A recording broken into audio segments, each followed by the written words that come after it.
Hello, everyone. I want to welcome you to the Women in Blue Q&A and panel discussion. My name is Cassandra Alston, and I'm board president of the All Genders, Lifestyles, and Identities Film Festival.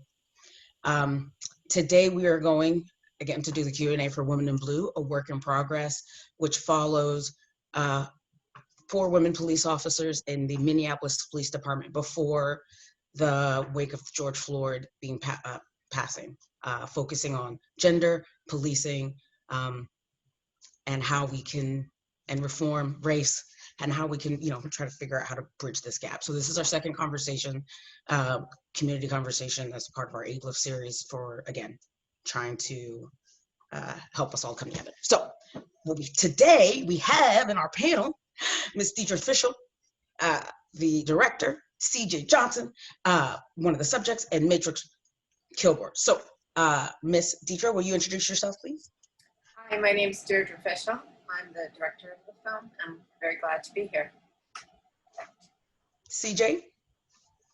Hi, I'm Catherine Johnson, otherwise known as CJ, and I am one of the subjects in the film, and I'm currently the director for community corrections in Hennepin County.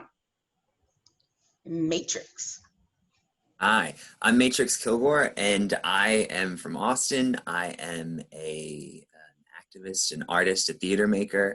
I am the director of culture and community for out-of-school time programs at Creative Action, where we teach young people how to use the arts to make the world a more equitable place. And I also work with the Anti-Defamation League as an anti-bias educator. And I work with police sometimes, teachers, to make our world a more equitable place and raise their awareness. And I also am a theater maker. I direct and act in theater. Thank you all for being with us. So I want to start with you, Deidre.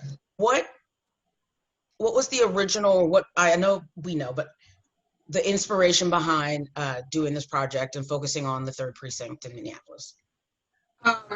Well, the film actually focuses on all 5 precincts in the MPD, and it really was. I never really would have thought that I would make a film about policing, but it was very specifically Eric Garner's death, the way he was brutally killed in New York, and it was near where I was filming, and I was distraught. And I asked the only cop I knew, happened to be a woman, a lesbian, and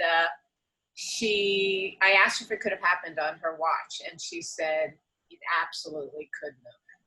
And she said I would have just started, and I would have said, hey, my name is Sally, what's yours? And it was just that kind of introduction to the interaction. I kept sort of thinking about it, and that led me to researching whether women police differently, and there's research going back to the 1990s. That they do use less force. And I'm sure there's all sorts of gendered reasons of how we raise boys and girls in this country, but given the prevalence of police violence, I thought it was worth exploring this question of what women bring to public safety. How did you decide to choose Minneapolis as the city that you focus on? I mean, it just seems amazing that that was the department that I went to. But I talked to some people. I wanted to go to a department where it made sense to explore what women bring. And so having a woman chief was really key. And then once I actually got to Chief Harto, which took a little bit of time, but really when she heard about the project, she said yes immediately. She gave me access that only now do I realize how incredible it was, which was basically if a woman would agree to be in the film, it was her choice. I could follow her on the job. And I was in Minneapolis 1 week later. So one of the first scenes of the film was 1 week after Chief Harto heard about the project. And that had to do with the fact that she really believes that there's a role for more women. And she wanted a film that would elevate women. And then we do have a question from Lois Rodriguez. Deidre, knowing all of, am I saying your name right? No, but nobody does. That's okay. It's Deirdre, like Dear Abby. Deirdre. Okay. Yeah. Deirdre. I'm sorry. That's all right. Okay. Okay, so knowing all of the work you're doing with your film, what was going through your mind when you fast forward when you found out about George Floyd and the murder at the police scene? I mean, to be honest, just like everybody else, just the brutality of it was just, shocking, even though I had seen a lot already. But I think what I thought is maybe this film and everything that I've done doesn't really have any meaning, because if this could happen with the MPD that's been trying to reform for a long time, I just wondered if the film would have any meaning at all in this time, when clearly it seemed to me that murder made me realize in an instant that we needed massive structural change. And it wasn't just about who is in leadership or how many women or people of color that you have. I think since then I've realized, yes, 100% structural, massive, radical change, which means different things to different people. But I do believe still that we should be thinking about having women's voices as we think about protecting our community. So that nuances come back, but not without structural change. I don't think that we can really move forward without structural change. CJ, I wanted to say it broke my heart whenever you said that you felt like you were a quitter because of how much work and effort you had put into your job, your role, the community, and what you wanted to be done. And I wanted to know how you felt about what happened, since you were with Third Precinct, but then also how you feel now, because you were not a quitter, and your heart, you could see how much you gave to that community. And I know it was appreciated by many. So I wanted to hear your thoughts. Wow. First of all, thank you. I still feel that way. I feel that way for different reasons now. I feel like, at the time I felt like I was walking away from a work in progress. That there were some things that I was starting to see that were different in the Third Precinct. There were some things that I was being told by people in the community were starting to be different. And after I walked away, it didn't stick.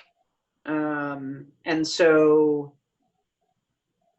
I've spent a lot of time reflecting on what where were the opportunities that I could have done things differently? Where were the spaces where I didn't do enough, or I didn't move things far enough? And so I still find myself in a space where I feel like there was a little bit of I'm giving up, because it just got way harder to do it from inside because of some of the changes that were made. And also at the same time, part of the reason that I left is that I wanted the opportunity to have a larger impact on solving some of the systemic problems that we have in a justice system. I mean, the systemic racism isn't just about law enforcement. It is a function of the entirety of the criminal justice system. And I have now opportunities to impact that in ways that I never had in MPD or never would have had in MPD.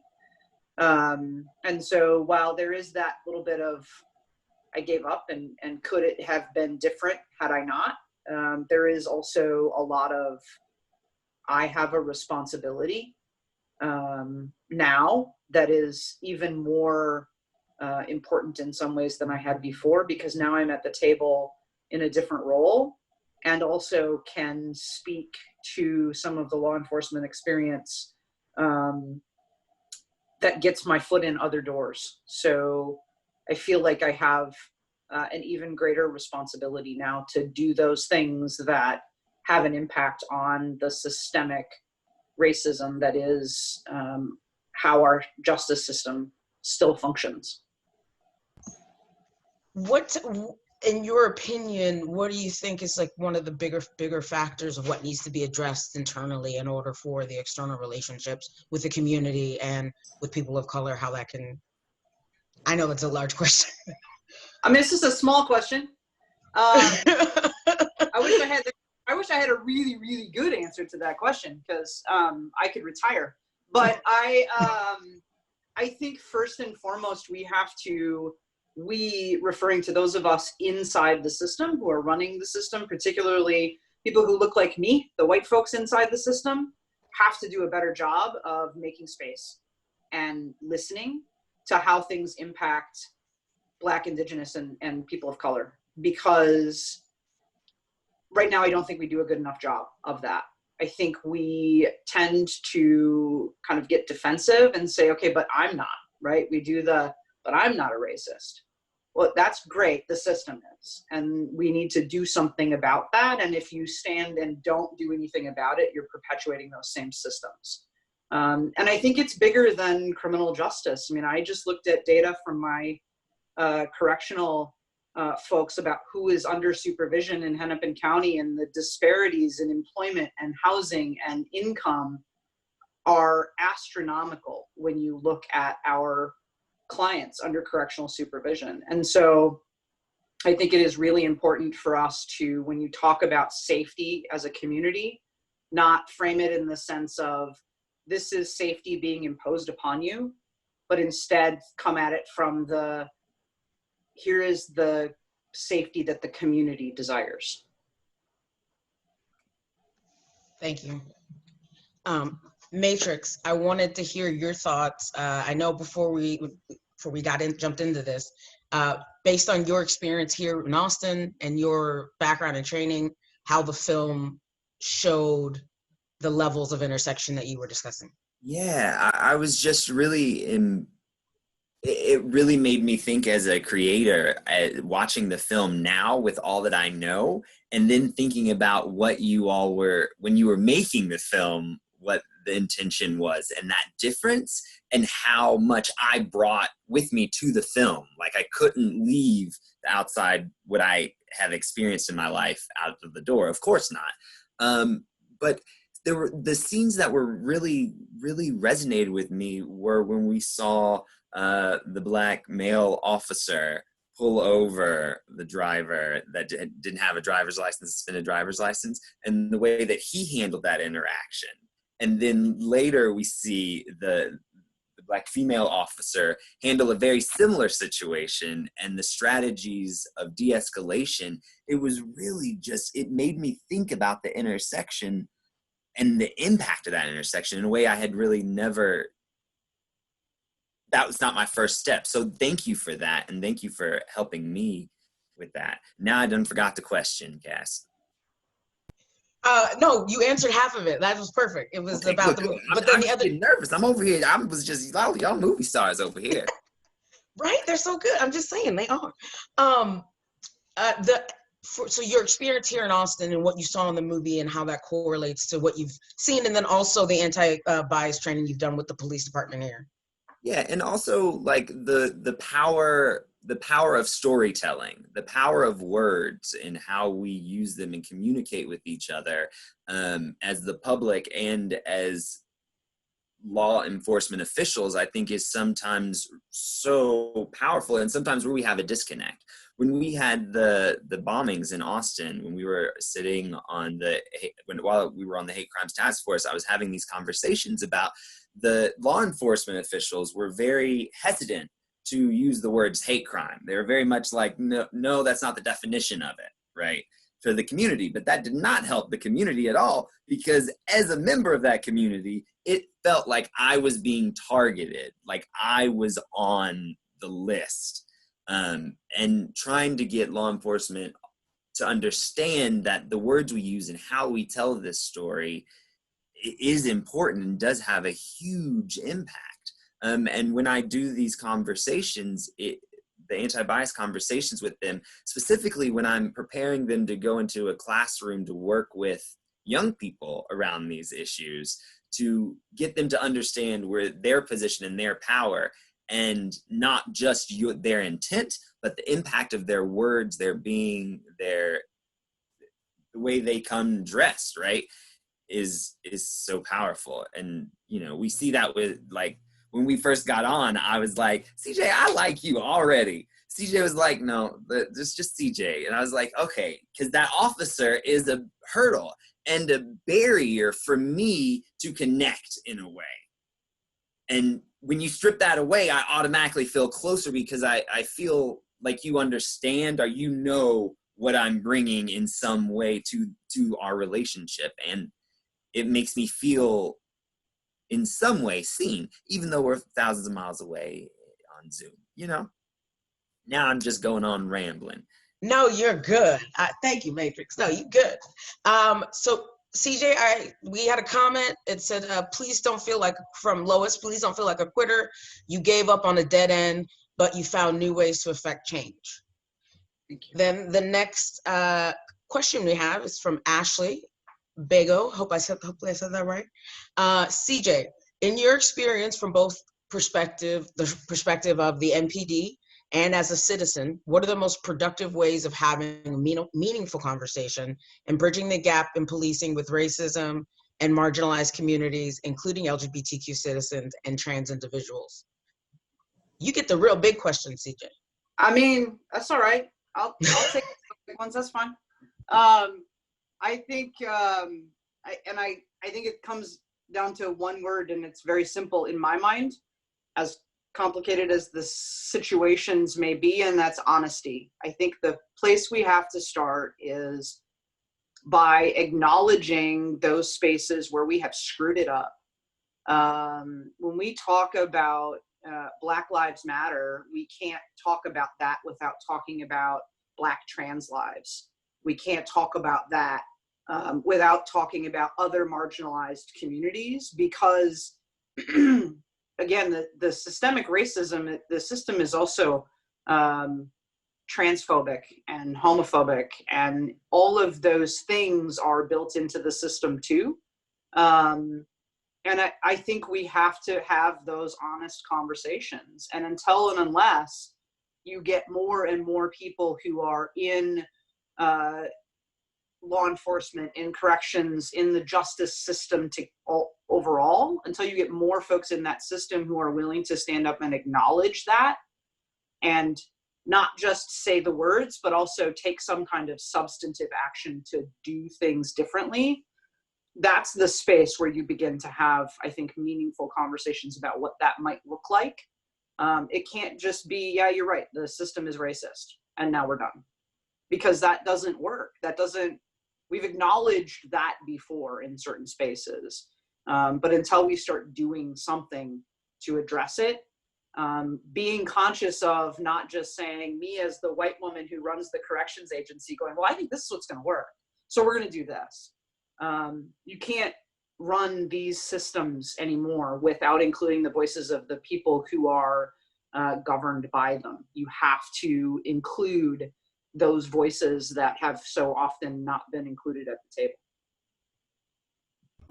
That really stuck. I'm sorry. Something that really stuck out, CJ, what you said was the acknowledgement on the part of the justice system to bridge the gap. Sometimes when I hear these conversations about bridging the gap, it's like, okay, everybody has to come to, both parties need to do some things. And it's like, well, should we? I like that you're identifying the places where law enforcement messed up, and you are taking a step. You're doing something to build the bridge on your side to come closer over to the people, the public side. And often side, it's like, yeah, the system's racist, but I'm not, so it shouldn't be a problem here. It's like, no, that we got to do a little bit more. And I'm so thankful that there are people in leadership like you that are listening to the community and bridging that gap and taking those steps. Thank you. Because it makes a difference. In our first conversation, we had representatives from APD, from the Gay and Lesbian Peace Officers Association, and the president, Sergeant Mike, his expression to me when we first even met in January, February, before Corona and all this, and we were planning on doing something with them, the main thing he wanted to convey to me, that there were people within the system that were being agents of change to make sure that those of us, people of color, LGBTQ, that we felt safe and protected within Travis County. Because once you go to Wilco, it's a whole nother subject. That is just a whole nother thing. But within Travis County and Austin, there are people who want to make the community feel safer, and that there is progress being made. And so, yes, that's just basically reaffirming what both of you have said, that we have to all take those steps. Because it's not fair that, for me, I see blueberries and cherries, or just like somebody was riding in my car with me and they kept taking pictures one night, and I turned around, I was like, would you stop with the flash? I think there's a cop behind me every time you do that. That is not okay. The fact that my whole system has to seize up because of that, that's the systemic part of it. It's not just the individuals, it's the system itself oppressing all of us and making us feel like if we get caught up in that, then we have a 50-50 shot, because I call it Russian roulette of interacting with police. 50-50 shot that might be the day that something happens, because you just don't know. And it's not everybody, you just don't know who you're coming across. So that's why these things are great, and I'm so glad that, again, that you guys were able to participate and join us. So we do have questions that I wanted to. Okay, so from Bears Rebecca for Deirdre, there we go, second time. Okay, so what is the plan for the next series of filming, and do you think there will be more pushback? And she lives in Wilco. I'm not sure about the pushback part, but we have already begun, we still have to deliver the film by October 2nd to our independent lens, which is our broadcaster. The film will broadcast in February. And lucky CJ, I've never done remote filming, but we were filming with CJ this morning. And we filmed with Nikema Levy Armstrong and with Chief Harto. Alice is really on the fence, and I can only imagine what she's going through. But we're essentially, the biggest thing for me is that, I've changed in what I think, and that's why I want the film to start with the George Floyd murder and then go back in time. It's because I think everybody feels a little differently. And I know, Nikema was saying to me the other day that, she couldn't believe it took George Floyd's murder to be this wake-up call. But, I think for some people it was. And I think now is the moment to embrace it. And the film needs to acknowledge that this massive tragedy has happened, and that as a country we're poised, hopefully, to take this moment and create radical change. Again, people's idea of radical change, whether that's a literal disbanding or systemic changes within the force. So we're in the middle of it. We go into the editing room actually next week, and I'm just very excited that the film didn't have to stay in the form. I'm still very proud of it, but so much has happened since we wrapped, and now this will all be included in the current version of the film. Thank you. We also have, this is for anyone. There was a relief in seeing Officer Mohammed Noor being charged with Justine Damon's death. Do you think the justice would have been the same if he wasn't a person of color? And with a name like Mohammed, or that the victim wasn't an attractive white blonde?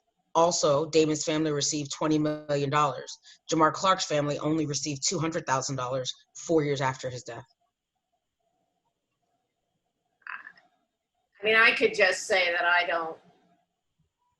do not think there's any chance that he would have served 12 years if he was not a black man who killed a white woman. It was interesting when I was interviewing Nikema and Chief Harto, they both said the same thing. They said that they absolutely believe, while that was horrific, that he really did think he was ambushed. And in fact, that other police killings have been much worse because people were much more aware. It was happening in real time. It wasn't a flash in the night in the dark. And yet some of those police officers are actually back being police officers. So race is a huge factor. I mean, when I went into making this film, I really had a gender perspective. And pretty quickly, I realized you cannot make a film about policing that isn't about the intersection of gender and race. and violence. So I think there's no question they call the precinct where she was killed the taxpayers' precinct, and the $20 million and that 200,000. I mean, for us, we just felt like putting those figures together told the whole stories. You know, Black Lives Matter. Look at the dollar signs. It's in such relief, and that's before George Floyd was murdered. So, although this is a horrific event, there have been so many things leading up to this that now hopefully it is a serious wake-up call that things have to change, that we never find ourselves here again. CJ, I wanted to ask you, with you switching over and like basically being an observant now of everything that happened, how do you feel things might have been different, or how do you feel about what you've seen since, like in the wake of George Floyd? Oof. I think that the death of George Floyd was 100% preventable. I think that as a department and as a profession, law enforcement has a responsibility to be better and make better decisions when it comes to the use of force. I think that we spend a great deal of time in law enforcement training focusing on the notion of officer safety. And one of the things that comes out of that is a side effect of that for some officers is the belief, that the literal belief that everyone they come in contact with has the potential to try and kill them. And they operate from that space of, they'll call it heightened awareness, but I call it heightened fear, the belief that everyone is trying to kill them. And it in their own minds justifies behavior that is, in my opinion, not justifiable. And that is a thing that has to be different. That, you know, the stuff that showed up in the report from Obama's task force on 21st century policing, those things that law enforcement was supposed to change, the reverence for the sanctity of life, the focus on de-escalation, the duty of officers to intervene, those things, they already exist in MPD policy. But we didn't put them in place in a way that changed the culture along with the implementation of the policy. I mean, you can put the policies on paper, but until you actually live those policies, you live the philosophy behind those things, it doesn't change it. And that means you have to be willing to take some risks. It means that as leaders, you have to be willing to put yourself out front and say, no, this is unacceptable behavior. And I know that I might lose later in arbitration, but you're fired. And if I lose in arbitration, I lose in arbitration. I'm going to make the right decision. I'm going to do what is right with this set of circumstances. If someone else does something different, then at least I will have done the thing that I can do. And I think we need to hold our leaders accountable to do that. We really do. Thank you. I also wanted to ask Matrix, so we saw two different types of sensitivity and bias training with different language. So it's actually like a double question. One is for Deidre, like how you decided to shoot that. And then Matrix, what your experience has been in your world and how you viewed it. Because one of those trainer guys, when he was talking about LA, I can't even think of his name right now, Rodney King, I was like, what are you saying? What are you doing? Why are you, wait, you just like went left and you came back right. I don't, so Matrix as a trainer, what did you think? And then Deidre, how did you cut it? So go ahead, Matrix. For me, that was very, very frustrating. Frustrating is a very calm, polite term for it, because I think when I have my responsibility as being an anti-bias, racial equity educator, is I have to be highly like sensitive about what I'm bringing in to the people.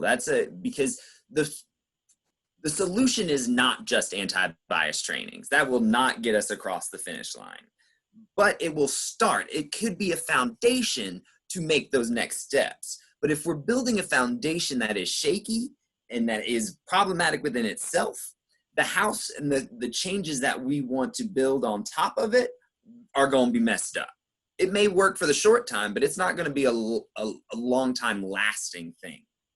So that's what it made me think, because we're still planting the seeds of white supremacy in a way. And then saying, yeah, but let's not, we're going to plant that in the ground, but we hope this plant doesn't bear that fruit. And it's like, well, I don't know how that's going to work out. Yeah. CJ, did you have a comment about the training? Because I could see your face. Well, they can't see it, but I could see your face. What you mean the difference between Alice delivering the training and the guy who is now a deputy chief delivering the training? Mm-hmm. Boy, there's a lot I could. I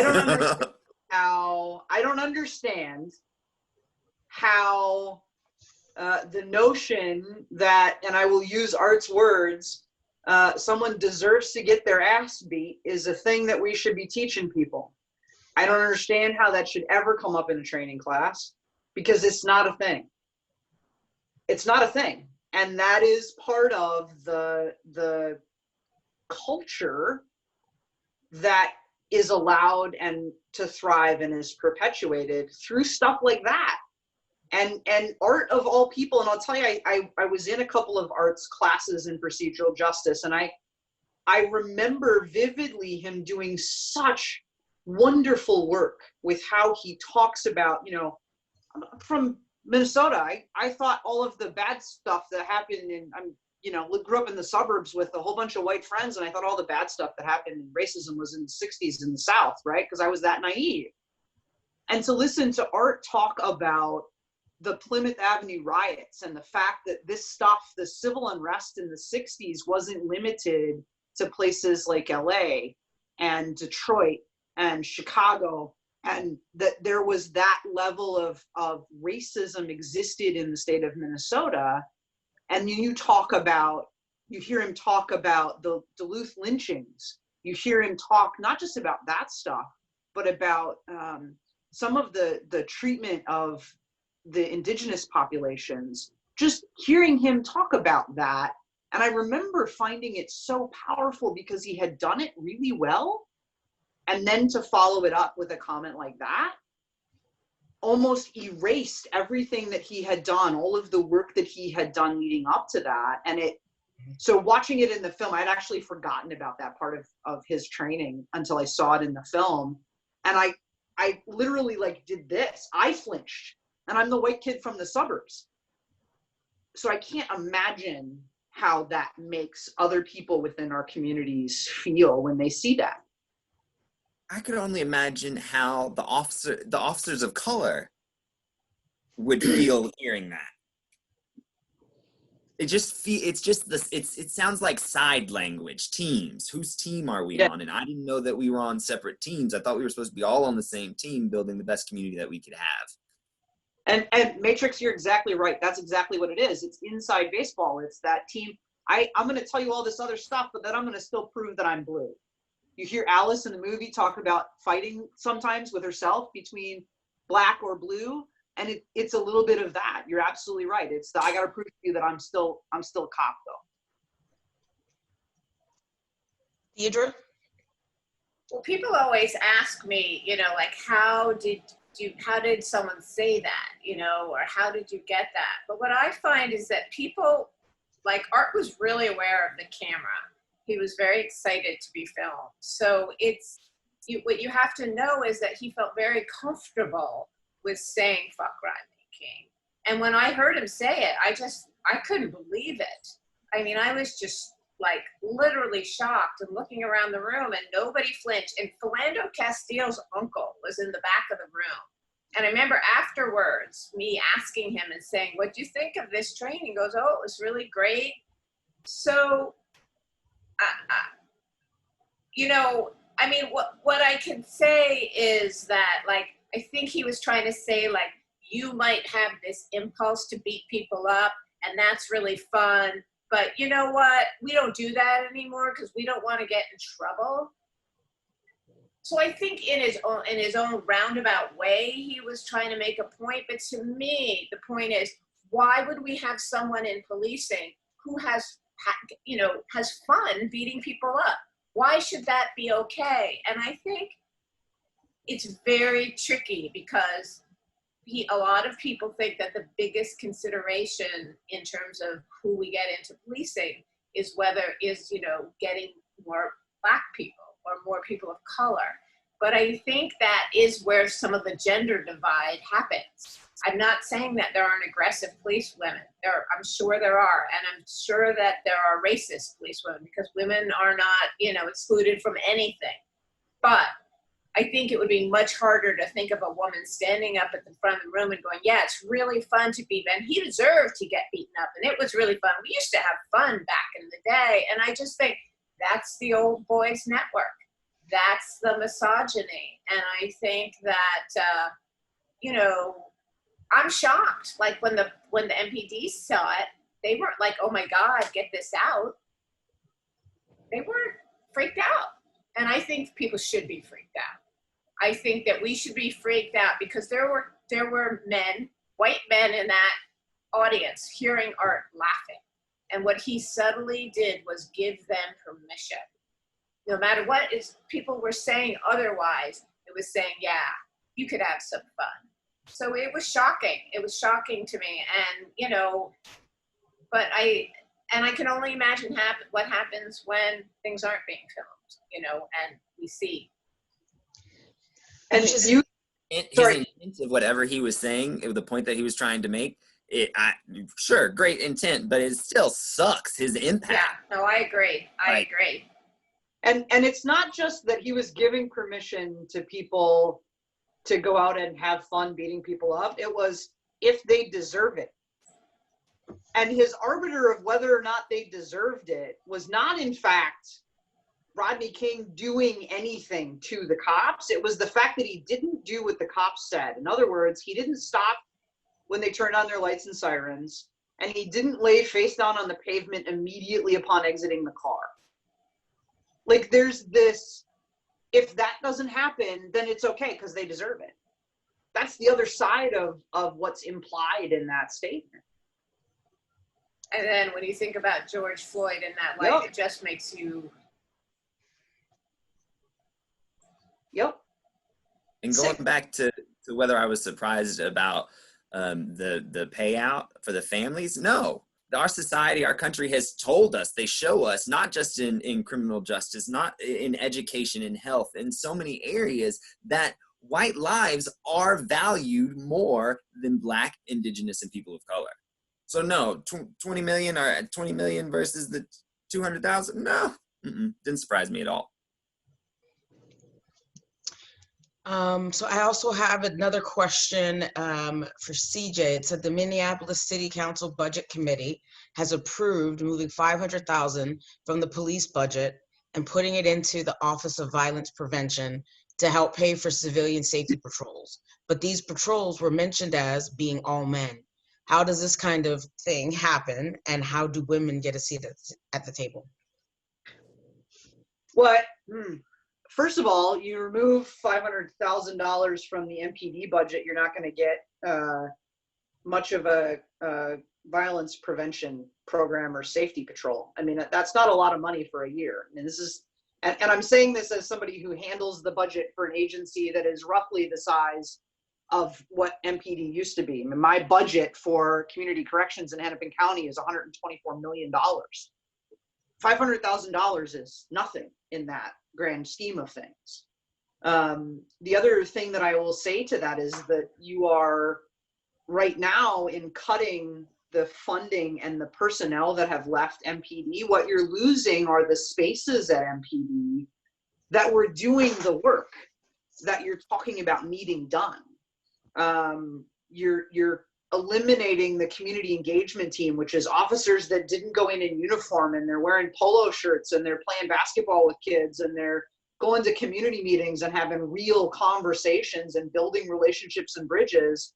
And those cops aren't doing that work anymore. They pulled them to go answer 911 calls.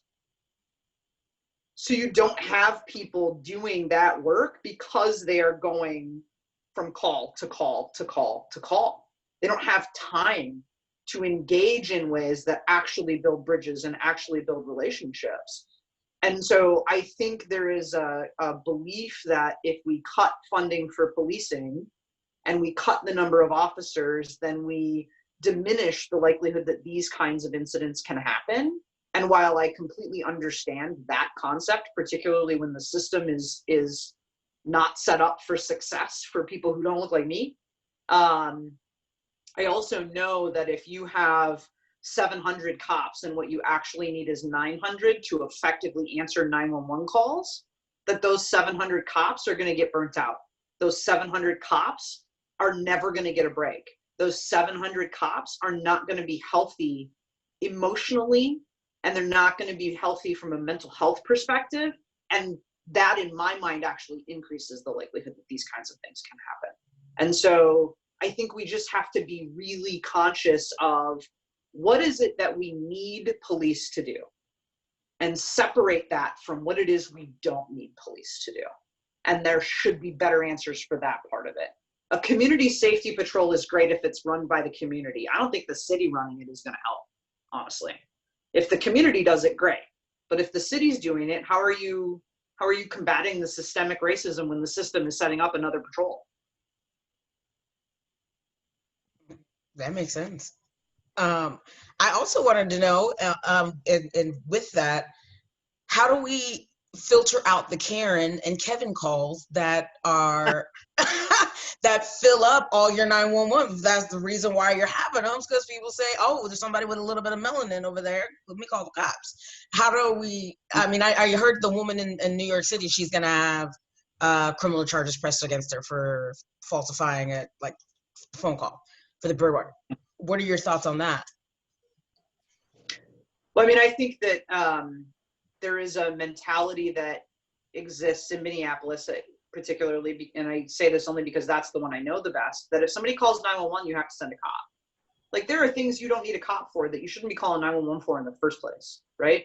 There are things that, while you might need a police response of some kind, you don't need a uniformed officer. So there is a 311 system in Minneapolis, which affords people the ability to file police reports over the phone for certain kinds of things. So, for example, if your car gets broken into at 2 o'clock in the morning, you didn't see who did it, and your car was parked there for 6 hours, and you don't know exactly when it got broken into, no offense, but the cops aren't going to catch that person. It's never going to be a thing. You know what you need? You need a police report for your insurance company. That's all you need. And what happens is someone will call and say, I need a police report for this. And a dispatcher in that scenario would say, okay, well, you can file that report over the phone, or we can send an officer. And there are people who insist on seeing the uniformed officer rather than filing the report over their phone. There are things like, my neighbor's music is too loud. Why are you calling the cops for that? Don't call the cops. I get it's illegal. I get it, but don't call the cops for that. You can't figure out how to deal with your neighbor's drums being too loud for like 20 minutes or have an actual conversation with your neighbor, right? My neighbor didn't clean out his drain pipes. So why are you calling me about that? Like, some of the things that they call the police for, if we eliminated those things, we'd automatically shrink the number of 911 calls. And then doing something with those folks who call and say, so-and-so down the street has a gun. Well, they never had a gun. It's just that people know that when they call 911, if they say gun, the cops go faster, right? Mm-hmm. So now the cop shows up thinking there's a gun when there never was. Mm-hmm. And those situations ending in some type of force being used, to your point, maybe we shouldn't just be looking at the cops and their use of force. Maybe we should be looking at the person who called. It's almost like a re-education of society, right? That penalize those who think that they can just wield the cops against whoever they want if they feel like somebody's annoying them, and letting people know that there's a consequence, that there has to be something that will stop them, because I mean, there are so many people who know that they can use that. And then I think the bigger thing is that with the timing of when the woman called him the bird watcher, and the fact that their last name was the same is ridiculous. Yeah. And people seeing that, because I guarantee you there were a lot of white people who would say there's no way that anyone would ever falsely call the cops on someone just because they thought they were annoying. And to see the way that woman acted that entire time, literally like showed the entire country, yo, by the way, this is real, happens all the time, look at this. If people understood that there was going to be a consequence to doing that, then I think they would possibly do it a little bit less. Heck yeah, if my life is at risk when you falsely call the cops on me, and if this is maybe a white woman, you may need to do some community service and get that ticket. And they not too far, you know what I mean? And I think the part that even more that is insidious about that is it got so much traction because it was on video. Mm-hmm. If he would have said it and had no visual evidence, we wouldn't even be talking about her having charges.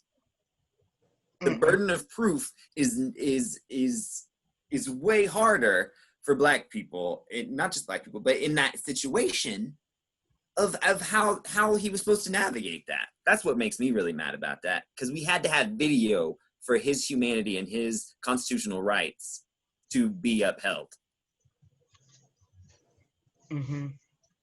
And the same could be said for George Floyd, too. Yeah. Absolutely. Had it not been filmed, and then there are also those who say, oh, I can't watch it. I can't see that.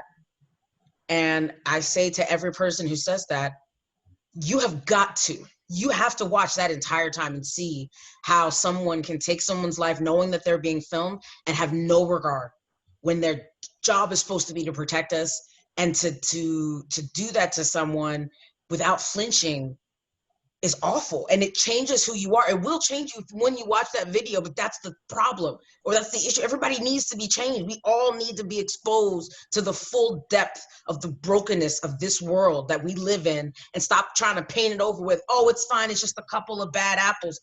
Bullshit. It's a whole system. It's everything. And we all need to be a part of changing it. Because if we all just keep going with it, then we're all a part of the BS, and we're all we're all complicit. Just like you said, CJ, earlier, we are all complicit if none of us take action to make sure that it's safer and healthier and not such a traumatic experience to walk out the front door if you are a person of color. Should not be a problem just to go down the street and grab whatever the hell he grabbed and to go back. Oh, now you die? Like, that's literally a concern of mine. And so, like, is it worth it leaving the house right now? Nah, I'm just gonna stay. It's fine. And that's, yeah. So without the video and without us all seeing it, yes, none of us would be impacted the way that we have been. And I am glad that we do have the ability for everyone to be exposed and see it. There is another question for all. There was a scene where an officer in training made a really harsh comment about liberals. The trainer said she was okay with letting him vent, but is that okay? And if it's accepted, then how do we expect them to not take it outside? Yeah, I mean, I think it's very, very tricky to be a woman in the system, and even more to be a Black woman in the system. I think that in order to get by and to actually be able to influence in the powerful ways that you can, it's almost like you have to let some things slide, or at least that's a survival mechanism. And what I really, really hope is that we create the kinds of changes that women and Black women don't have to do that anymore, that they know that the system is behind them, and that there's like a no tolerance for certain kinds of behavior. Now, saying that something against liberals is more of a partisan thing, and that's probably not something. but in terms of being able to stand up. I mean, I personally, I understand the idea of let boys be boys because that lets you get through the day. But there's no woman that should have to deal with that ever. And our police departments are still have a lot of racism, and they still have a huge amount of misogyny. And if we want women, then I think as a society, we really have to think about how do we make a police force that would actually be a place where people who care about serving communities could thrive and wouldn't have to pay such a heavy price. Like, I feel like, you know, by the time Chief Chido left that department, she had been so treated so poorly for so long, you know, and I think it's a big deal. I don't think it's not just about, that's why I don't think it's just about the people. It's about a system that will support people and be a place where they can thrive and not have to cut off their right arm or their left leg in order to get by. And I think some people do, like CJ, like Alice, like Melissa, come in because they feel like I know I can see how bad it is in here, and I want to be in there to help make it better. But it's a lonely, tough road. And so when the chief, the scene you shot of her in the car, when she realized that CJ, you got passed over and that it was just all males being elevated, and her like saying she didn't expect it, and the pain in her eyes, the pain in your eyes, CJ, and then the other leader, and I'm sorry, I forgot her name right now, who went from, you know, catching predators to shifting that all of you, like you said, everybody was like, oh my gosh, after all of this time and effort and energy we've put in, they are still doing this to us, like the gender version of it. And it was, and the fact that it was went from a lesbian female to a Black man, and then and you would think that it would be better, and it wasn't, it didn't. And all of the work and every effort you put in and that she put in, it was just, it broke my heart. I was like, she's like, just wasn't expecting it. Like, you're floored that still there's a lack of understanding and appreciation for females in profession, no matter what it is. And like, what is it gonna take for people to understand like that there is value can be contributed if you do not have the same gender, like that you have all these opinions, it helps. Sorry, I just Yeah, but and I also want to say, understand. Let's not give passes freely, right? Right. Like, I think there is a cognitive understanding, but there is an actionable denial in that. It's not just a thing that they fall into. Mm-hmm. Yeah. Okay, so we do have a question, CJ from Bears. Can you share some of the things that you're doing now that you're most excited about, or that you feel like will have the most impact? Wow. So I think the first thing that comes to mind, honestly, is I mentioned this a little bit earlier about some of the data work that we're doing to figure out kind of where our disparities are. And in looking at the percentage of our clients who qualify for a public defender. And in Minnesota, that means that you're at 100% of the poverty level. So for those of you that don't know what that means in dollar amounts, that means a family of 2 is making less than $17,000 a year. And 90% of my clients who are Native are eligible for a public defender. 87% of my Black clients are eligible for a public defender. So when you look at the income disparities, and for whites, it's like 60%.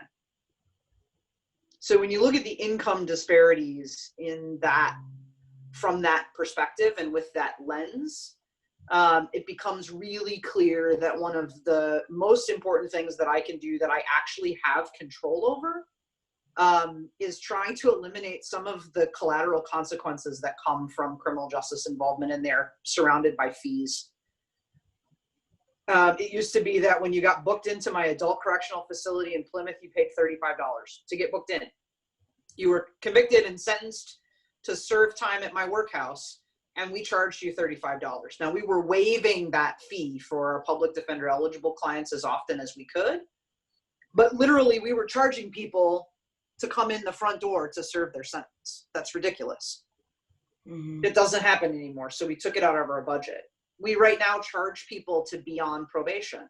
We charge them what's called a correctional services fee. It's on top of any fines that they might have.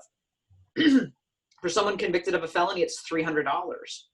Well, think about what $300 means to a single person who makes less than $12,000 a year. $300 is insurmountable. So we trap people in the system with these income inequities in ways that sort of perpetuate everything else. So part of our budget planning is looking at where can we eliminate those kinds of fees? Where can we eliminate the ways in which we continue to suck people into our justice system rather than helping them exit the system? And then the other thing is speaking from a place of what I learned from MPD. One of the things that Chief Harteau was very conscious of and very focused on trying to get better, and something that I think Chief Arredondo is also focused on trying to make better, is that idea of having community voice at the table. The Corrections Department in Hennepin County has never had its own community advisory board. And so we started in January. We had 2 meetings before COVID hit, and have been doing them virtually now, thankfully, but started a community advisory board for my department, for the Department of Community Corrections and Rehabilitation, in which I have sort of acquiesced or abdicated some of my authority and literally am saying, here is what I think. A good example, we got body cameras for our correctional officers in our correctional institution, our adult correctional institution, which was a new thing, to improve accountability, some of that kind of stuff. The policy governing the use of the body-worn cameras, we gave a very, very rough draft to that community group, and they essentially helped us rewrite it. Not, here's what I am gonna do, tell me what you think. It was, no, here's the draft. What am I missing? What needs to go in? So it's really trying to get community voice and input, not just listening, but actually giving some action to the words that they say and the words that they share. That sounds great. That's wonderful. Cause like that's how you do it. I'm just like, that's real, because then the people that are you're governing feel like they're a part of it, and they know, like, and you're able to see, you know, how it truly reflects and how it impacts their lives. And that's the thing. The people, even if you look at our government, you have your own money, you have your own type of insurance, you live by different rules, but then you're gonna give us all these rules that we need to live by, but you don't even know what happens when you put those rules out. No, what you're doing, beautiful. Because then people feel safer if they are within it. Because it's not like guilty people don't know they're guilty. But you shouldn't have to feel like you're gonna die because you're guilty because of some law somebody made up years ago and they said that wasn't right. Now you're messed up. So that was my long way of saying thank you. We have a comment from Todd. It says it's easy for us as a society to get sidetracked with the newer stories and events. How do we avoid this conversation fading out without significant structural change? That's for anyone.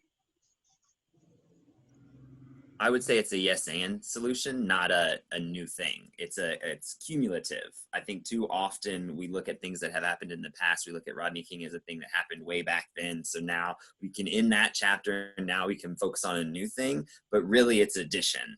It's not a whole new equation. And I think the solution is not simple, it's complex. But I think that's it. And I think I made more questions and not give a real answer there, but I do think it is a cumulative thing. I also think we have to teach history. We don't teach history, right?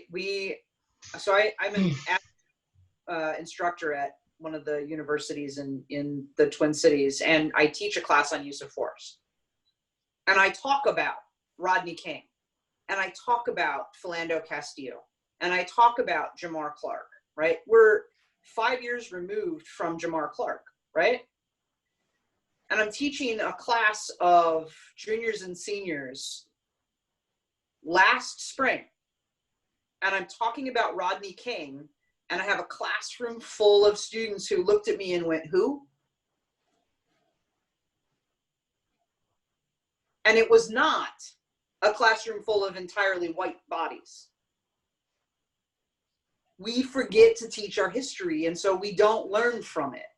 We don't teach kids, when we talk about the civil rights movement, we don't teach kids much beyond Martin Luther King and Malcolm X, right? And we view, as we teach it, we being the system, because the educational system is another system, right? We teach it through the lens of Malcolm X was violent, and Martin Luther King Jr. was peaceful. And this is the thing that worked, right? This is how we teach.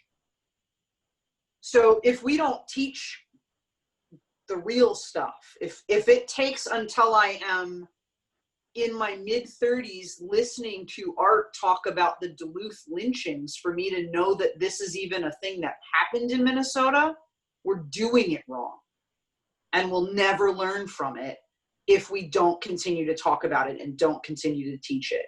And don't continue, frankly, as white folks, to keep the same list that Black communities keep, that Indigenous communities keep, that other communities of color keep, of all of the people who have been harmed by the system. If we don't help carry that list, then we're not going to fix it. And it's surprising, in my opinion, like now everything's coming to surface, right? How much we are not teaching, and how much the gap of information that on some level kind of makes sense in the way that there's such this like large group of white people who think that everything is just really great in this country and nothing's ever been wrong and slavery was forever and everything is fine now. And it's like fast forward to today, like stop talking about old shit. Oh, by the way, and I don't understand how, I mean, I do understand oppression is a part of the system. That's what it was made for. But the lack of access to information is what needs to change moving forward. And I hope that will change. And it seems like it is. Because when you get to an assignment where a kid is being told to list good and negative things about slavery, ain't not a one good thing about slavery that you could supposed to list, that a parent then has to go complain in order for you to not have that as a part of your curriculum. Like a group of people sat in a room and said, hey, let's assign an assignment of 5 things that are good about slavery. That is like the definition of a broken, and that was here in Texas. And the inevitability of the history that we teach. We teach it as it is inevitable that the Trails of Tears happened. It was inevitable that these things happened. We don't contextualize with choices and actions that people in power have made. So our country, our republic is inevitable. Whatever it does is okay. And we don't focus on the people who make the republic work and how we have to continually to work on ourselves to better ourselves. I mean, the framers had lots of problems, but the first thing that they did after they passed the Constitution was to change it. And we have lost that. So. Oh, I have a question for Ms. Deidre. When filming, did you find any resistance to anyone who did not want to be on camera and or tell their stories while being filmed? It's inevitable in a white patriarchy. No, that was my comment that I wanted to say to what Matrix just said. Sorry, that. Oh, my bad. It's inevitable, and I was saying no, it's inevitable in a white patriarchy. Yeah, sure, but is a white patriarchy inevitable? It was for a time. The way that they tell the story yeah. continues the narrative that it is inevitable, and it will always continue until we break how we teach and contextualize where we come from, so we know where we're going. Yeah, but I think, just to add a little jump in with the history thing, I think it's because this myth that if you work hard, you're going to get ahead is so foundational to America.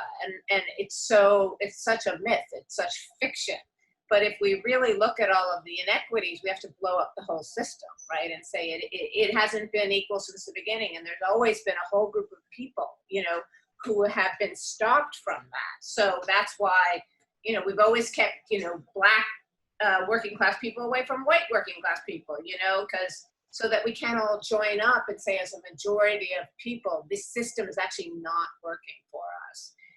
And one thing about the Rodney King beating is that that was the first time that they looked deeply at a police department across the board. The Christopher Commission looked at how that could have happened. And a key finding there was that women officers use less force, and that the police, LAPD, would be healthier if it had 43% women. And so that idea has been around, and yet it's, when I talk to people about it, it's sort of not part of our concept. And that's because policing has always been a masculine, male-dominated institution, right? And so I really think it's not about a police chief. It's about, as a society, and figuring out how, as a society, we get to control who are the people in that system, and who do we want to be in there, and what are their values, and what are the values that we're upholding, that if you cross that line, then you're out, right? So it's, I feel like so much work needs to be done right now, and a lot of it, I think, does have to come from us as a society making decisions about what we think, who should be in there, you know? And it certainly shouldn't be Bob Kroll, head of the Minneapolis Police Union, who is, you know, has openly made comments that prove that he is aligned with white supremacy. Oh, Matrix, do you have a comment? I was echoing and agreeing that we have similar situations here. Yeah. That's what they're not. Yes. Situations that don't even involve police shootings, our union is stepping in to comment on things. And then back to the question for Ms. Deidre. Did you find any resistance from any of the subjects wanting to be filmed or not? I think that it was hard for Sergeant White as we moved through. I think that as a Black woman, she felt very much that she already sort of stuck out. She didn't want anyone to ever think that she was getting any kind of special treatment. And I think, as you know, first it was going to be a film about that I would maybe go to other cities, and then it was going to be, you know, a lot of different women. Then a bunch of women started leaving, and more I felt that she really that her life and her story and her conflict, because her approach is so what we need. So I think there was some resistance at points, and I think it was really a testament to her belief that there should be more cops like herself, that she kind of fought against her own personal discomfort to say, like, I need to show up because I believe that my voice and my opinions and my story is important that it be told. The only time there's a scene in the film where things got a little out of control. People started calling the cops murderers. And I got a call the next morning from the public information officer, like, where were you last night? I didn't know you were going out there. And, you know, it was a little slap on the wrist. But mostly, I have to say, people just went with it. And we just sort of just kind of hung back and just kept filming.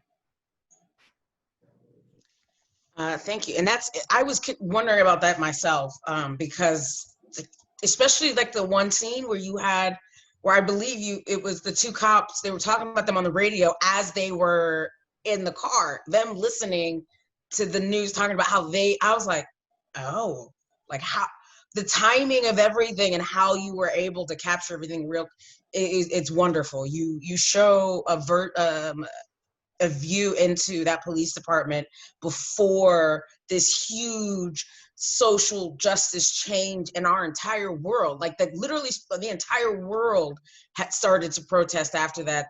Thank you for being able to tell that story and give us insight into what was happening leading up to today. We really appreciate it. We are going to wrap up, so I did want to see if anyone had any final words, any last comments that you would like to share. I just want to thank both of you for your work and what you're doing. It really touches my heart and gives me a little energy to keep on doing the work. Thank you. Miss CJ?